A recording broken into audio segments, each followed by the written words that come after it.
Assalamualaikum warahmatullahi wabarakatuh. Waalaikumsalam warahmatullahi wabarakatuh.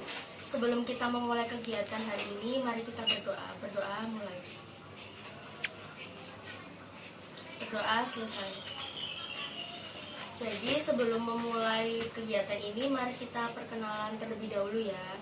Perkenalkan, nama saya Tata. Perkenalkan, nama saya Nike. Perkenalkan, nama saya Nurul. Perkenalkan, nama saya Raza. Oke. Jadi hari ini tahu nggak kita lagi ngapain hari ini? Konseling. Konseling apa? Kelompok. Ada yang tahu nggak konseling kelompok itu apa? Saya. Konseling kelompok itu sebuah kegiatan yang melibatkan lebih dari satu orang dan menggunakan dan bertujuan untuk menyelesaikan masalah dari salah satu anggota. Ya, benar sekali. Jadi konseling kelompok itu hubungan antara konselor dan konseli yang lebih dari satu, di mana untuk menyelesaikan sebuah permasalahan. Di dalam konseling kelompok ini ada asas-asas, yaitu asas rahasia, asas kesukarelaan, dan asas keterbukaan. Asas rahasia sendiri itu memiliki pengertian asas yang tidak boleh tersebar permasalahan yang ada di forum ini, dan asas keterbukaan ini antara klien satu dengan lainnya yang berada di konseling kelompok ini harus saling terbuka. Dan asas kesukarelaan itu di mana yang sedang menjalani konseling kelompok ini tidak dengan keterpaksaan. Ya, gitu. Di sini ada yang bisa mengulangi apa itu asas-asas yang sudah saya sebutkan tadi? Mbak Nurul dulu. Silakan Mbak Nurul. Pertama, asas kerahasiaan, di mana setiap anggota kelompok dalam kelompok ini tidak boleh menyebarluaskan apapun yang didapat dari konseling kelompok ini. Saya asas kesukarelaan, di mana semuanya yang ada dalam kegiatan ini tidak ada unsur keterpaksaan. Saya yang terakhir, asas keterbukaan, yaitu asas di mana pada kali ini atau kesempatan kali ini kita satu sama lain itu tidak boleh ada yang ditutupi sehingga dapat mengetahui masalah apa yang sedang dihadapi. Oke, kalau begitu lanjut. Setiap konseling yang di sini silakan menyebutkan permasalahan yang sedang dihadapinya. Dimulai dari Mas Reza. Oke, kalau saya pribadi itu mengalami bullying. Jadi di sekolah saya itu saya sering sekali dibully, entah itu fisik atau perkataan seperti itu. Kalau Mbak Nurul? Kalau saya sendiri, saya itu sering merasa minder, terutama saat dalam kelas ya. Melihat teman-teman yang aktif dan berpendapat, seakan-akan mereka itu lebih pintar dari saya. Jadi saya merasa minder dengan apa yang mereka lakukan. Kalau Mbak Niken sendiri masalahnya? Jadi saya itu merasa dibandingkan dengan kakak saya sendiri, baik itu dari fisik maupun kemampuan saya. Oke, kalau begitu, menurut teman-teman semuanya yang ada di sini, masalah siapa yang paling berat dan pantas untuk diselesaikan pada sore hari ini? Untuk Mas Reza, menurut Mas Reza masalah siapa? Masalahnya Mbak Niken, karena menurut saya itu kan sangat urgent sekali ya. Kita pasti bertemu dengan saudara kita setiap hari, setiap waktu ya kan, seperti itu. Gimana Mbak Nurul, setuju kalau permasalahan Mbak Niken yang diselesaikan? Iya, saya setuju. Oke, kalau begitu Mbak Niken bisa menceritakan secara detail tentang permasalahan yang sedang dihadapi. Baik, sebagai contoh salah satu ya yang biasa dibandingkan itu tentang prestasi, dimana kakak saya itu selalu mendapat prestasi nomor 1, sedangkan saya itu di urutan kedua. Nah, waktu itu saya itu sedang penerimaan rapor. Di situ orang tua kan mengambil tuh raportnya.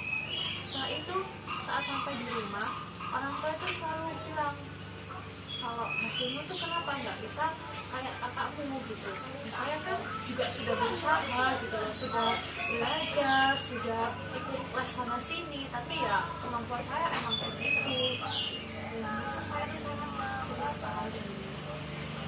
Jadi permasalahan Mbak Niken itu dibedakan dilakukan karena prestasi dari orang tua. Apa di sini Mas Reza atau Mbak Nurul punya saran atau masukan pendapat atau pertanyaan buat Mbak Niken? Saya untuk Mbak Niken, setelah mendengar pembicaraan atau penilaian orang tua seperti itu, apa ada pembelaan dari Mbak Niken sendiri tentang hal tersebut? Iya, terkait pembelaan itu ada ya. Soalnya kenapa? Karena saya sendiri itu udah berusaha gitu loh, tapi kok kenapa masih dibanding-bandingkan gitu loh. Soalnya usahanya itu udah ya usaha sendiri juga, usaha orang tua juga membiayai gitu loh. Toh orang tua kan juga mengeluarkan biaya untuk saya gitu loh. Gitu. Mungkin Mas Reza ada tambahan buat Mbak Niken? Oke, kalau dari saya ingin bertanya saja, setelah Mbak Niken melakukan upaya atau usaha tersebut itu pernah nggak sih suatu momen atau suatu waktu Mbak Niken itu seperti kayak dibanggakan juga, entah itu hal kecil atau hal besar misalkan seperti itu? Kalau tentang seperti itu pernah sekali dua kali itu orang tua saya itu sedikit menghormati upaya saya gitu. Saya pikir dengan beliau menghormati, menyanjung saya, di akhir hasilnya itu saya tidak akan dibedakan lagi, tapi ternyata saya masih tetap dibedakan. Seperti itu. Kalau menurut saya sendiri mungkin Mbak Niken bisa coba ngobrol dengan orang tua Mbak Niken, menanyakan mungkin orang tua Mbak Niken juga punya maksud kenapa orang tua Mbak Niken itu bersikap seperti itu kepada Mbak Niken, dan juga Mbak Niken bisa menjelaskan bahwa Mbak Niken juga sudah berusaha untuk mencapai hasil itu, dan untuk mencapai hasil itu juga penuh perjuangan gitu kalau misalnya. Iya, saya akan mencobanya dari saran-saran teman-teman. Ya mungkin kita terlalu tegang ya, gimana kalau kita main-main dulu aja. Oke, baik Bu. Jadi kita sekarang main nyebutin angka ya, tapi nanti waktu kelipatan 3 tepuk tangan. Jadi misalnya 1, 2 gitu ya. Dimulai dari Mas Reza. 1, 2, 4. 5. 6. Hukuman ya, kira-kira hukuman apa ya yang enak buat Mbak Niken ini? Ada yang punya, ada yang Nyanyi mau gimana usul? Bu? Boleh, nyanyi apa? Nyanyi apa ya enaknya? Kakak tua gitu misalkan. Boleh nyanyi kakak tua. tapi hurufnya diganti Diganti apa? jadi O. Oh, ayo Mbak Niken. Nanti kita tepuk tangan ya, Mbak Niken yang nyanyi. Oke. Yuk, ayo Mbak Niken. Mbak Niken silakan dimulai. Sorong. udah cukup. Makasih ya Mbak Niken atas partisipasinya mau menyanyikan lagu Burung Kakak Tua dengan huruf O. Nah, tadi kan kalian sudah melakukan sesi konseling kelompok dan juga menceritakan masalahnya. Jadi sekarang gimana perasaannya setelah melakukan konseling kelompok ini menurut Mas Reza? Nah, kalau saya sendiri itu perasaan saya itu lega banget, bisa mengeluarkan masalah yang sebelumnya saya pendam dan bisa sharing-sharing kepada teman-teman, juga berbagi masalah dan saran seperti itu. Terima kasih.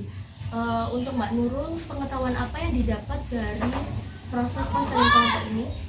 Jadi pengetahuan yang saya dapat setelah proses konseling kali ini yaitu lebih menghargai apa yang sudah orang lain lakukan, karena di balik keberhasilan orang, di balik kegagalan orang pasti memiliki jerih payah untuk berusaha menjadi lebih baik lagi. Nah, untuk Mbak Niken, tindak lanjut apa yang akan Mbak Niken ambil untuk menyelesaikan masalahnya Mbak Niken?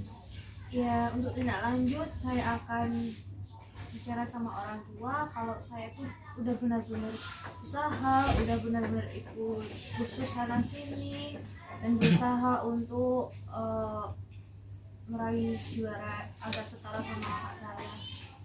Iya, terima kasih. Jadi teman-teman, terima kasih sudah menyempatkan waktunya untuk melakukan konseling kelompok ini. Kalau saya ada salah mau dimaafkan. Sekian dari saya. Sebelum mengakhiri, mari kita berdoa bersama-sama. Berdoa mulai. Berdoa selesai. Cukup sekian dari saya. Wassalamualaikum warahmatullahi wabarakatuh. Waalaikumsalam warahmatullahi wabarakatuh.